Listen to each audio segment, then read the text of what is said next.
ولكن الله يفعل ما يريد. يا أيها الذين آمنوا أنفقوا مما رزقناكم من قبل أن يأتي يوم لا بيع فيه ولا خلة ولا شفاعة والكافرون هم الظالمون.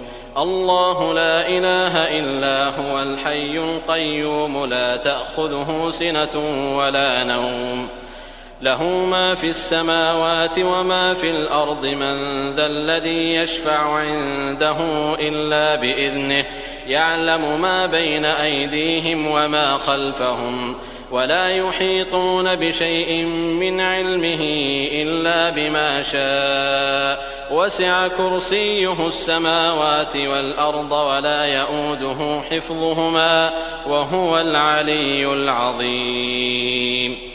لا